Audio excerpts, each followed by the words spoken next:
Comenzamos un nuevo ciclo de estas charlas de gestión, tomando las ideas de grandes maestros de la filosofía, de las religiones, de la historia, de cualquier lugar. De algún modo estamos compartiendo nuestros maestros, los lugares de donde nosotros sacamos los principios de gestión de Oxímoron. En esta ocasión comenzamos con un personaje muy particular, muy central para nosotros, que es Confucio.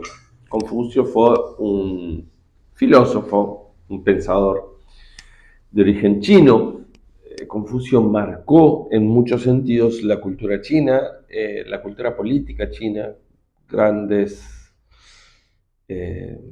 aciertos del pueblo chino que nosotros admiramos hoy en algunos aspectos de su vida cultural y social, tienen raíz en este pensador, en este hombre del siglo IV más o menos antes de Cristo, cuarto, quinto antes de Cristo.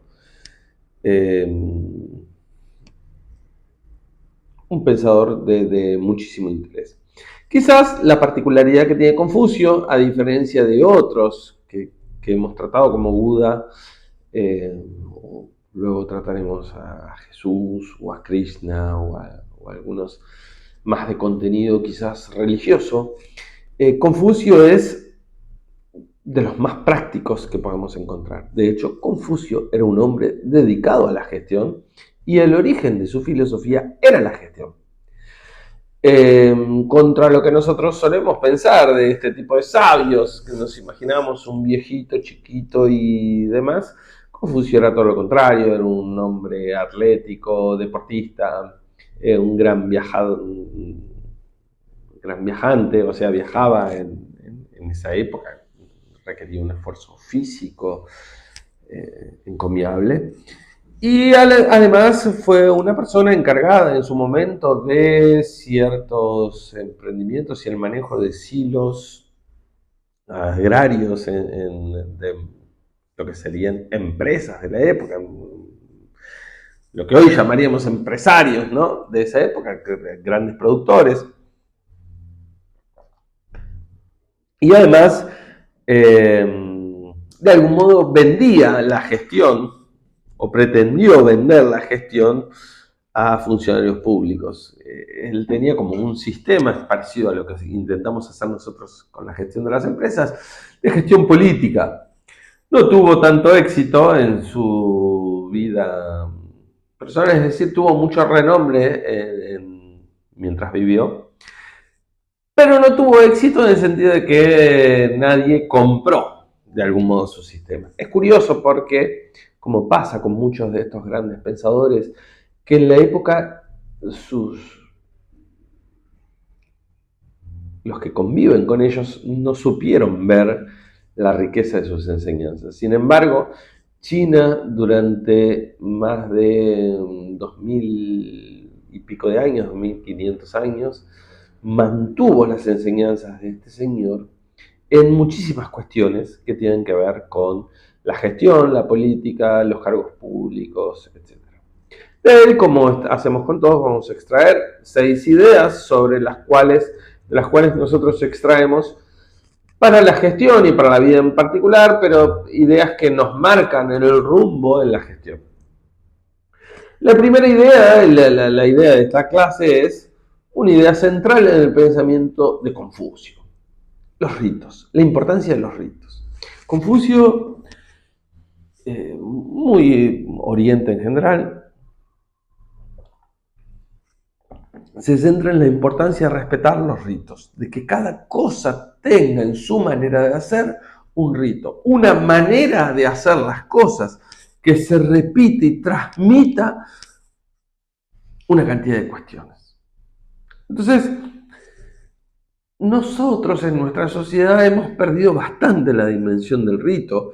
De hecho, en Occidente el rito casi que se ha relegado a una cuestión religiosa. Sin embargo, en nuestras culturas, en Argentina, nosotros tenemos el rito del mate, el rito del asado. ciertas costumbres que de algún modo se respetan y se respetan ciertos órdenes. Entonces, no sé, en Argentina cuando tomamos mate se forma inmediatamente una ronda de mates, es decir, si le doy mate a este, después le tengo que dar a este. ¿Por qué le das a aquel? Hay algo ahí que nos rompe, si rompo la rueda del mate, si rompo el orden en el que se hacen ciertas cosas. Entonces, estos ritos nosotros los hemos perdido en nuestra costumbre, pero había rituales de comida, o sea, el rito del té a las 5 de la tarde para los ingleses, por ejemplo, o ciertos ritos, de decir, nos encontramos a charlar, entonces pasa esto, hacemos el mate y nos sentamos de determinada manera. Y en Oriente esto es bastante más exhaustivo al día de hoy. Cuando te dan un regalo en China o en Japón, hay ciertos gestos que tenés que hacer cuando te dan la tarjeta de presentación. Cada acto esconde un significado. Entonces, ¿cuál es la idea que nosotros rescatamos para la gestión? El uso de ritos. El rito tiene varios temas, ¿no? que nos permiten de algún modo estandarizar. Confucio dice, a través de los ritos hay armonía. De algún modo, en la gestión, uno de los grandes problemas que tenemos en la gestión cotidiana, en la gestión de las empresas y en la vida en general, es que cada uno hace las cosas a su manera. Y siempre que otro los hace de otra manera, de algún modo ya aparece en nosotros una alarma. ¿Por qué la hace distinta? ¿Por qué no lo hace como yo? ¿Por qué no lo hace a mi manera? De la misma manera, cuando surgen conversaciones, bueno, a mí no me dejan hablar. Unos hablan mucho, otros hablan poco. Hay una cantidad de cuestiones en la vida cotidiana que se nos van pasando. Y cuando se nos van pasando esas cuestiones, termina ganando, si ustedes quieren, la ley del más fuerte. ¿Quién habla más? El que tiene más ideas, el que tiene más rango, el más fuerte. ¿Quién decide qué se come? El dueño de la casa, el más fuerte. Entonces, una de las cosas que plantea Confucio es, el rito nos permite igualarnos sin igualarnos, porque reconoce las jerarquías, reconoce las distancias. Pero a la vez nos humaniza, nos quita lo salvaje que tenemos de la competencia salvaje. Entonces, la competencia con rito deja de ser algo salvaje, deja de ser algo primitivo. La competencia sin rito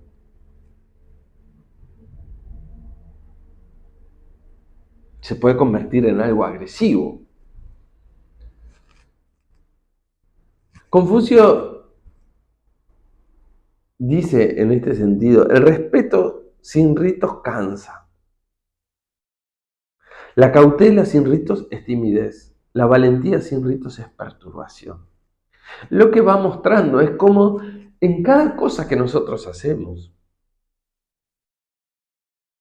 el rito nos encuentra una manera de hacerlo. Entonces, ¿qué es lo que le otorga, en este caso, por ejemplo, a la gestión?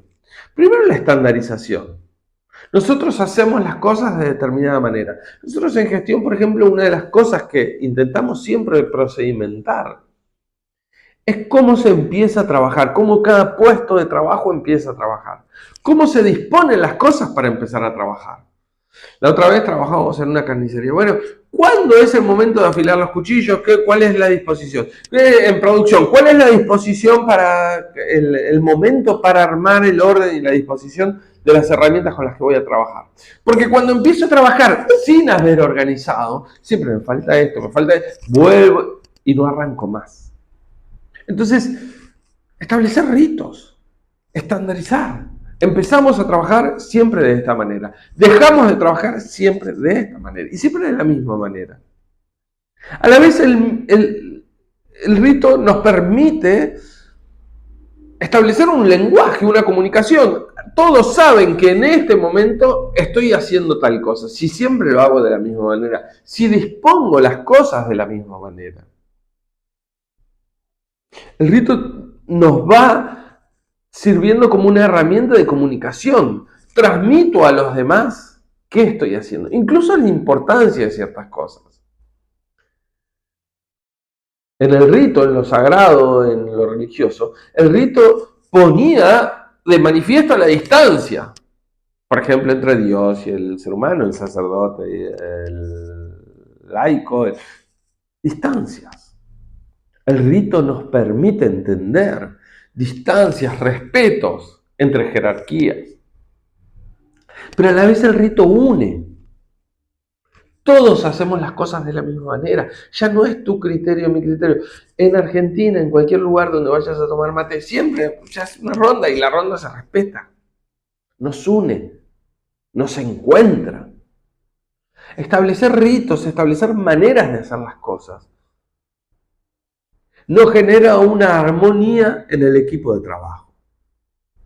Y nos genera una armonía en nuestra manera de vivir.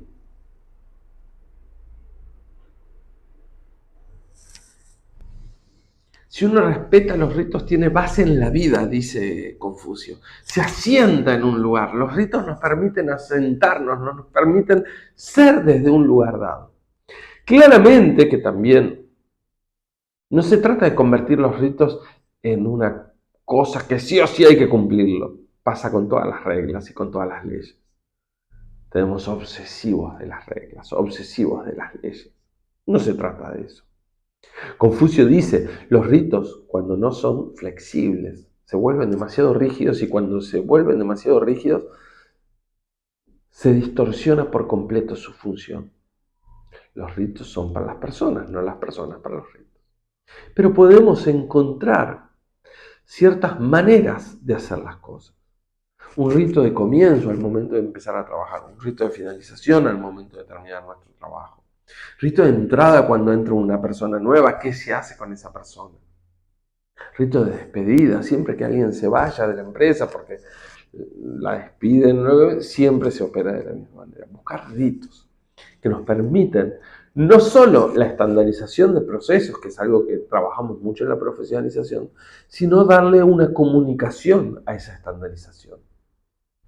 El rito, así como hablábamos en el budismo, se nos convierte en un refugio de la gestión y de la vida. Avanzaremos en las clases siguientes con otras ideas geniales de este personaje tan particular que era Confucio.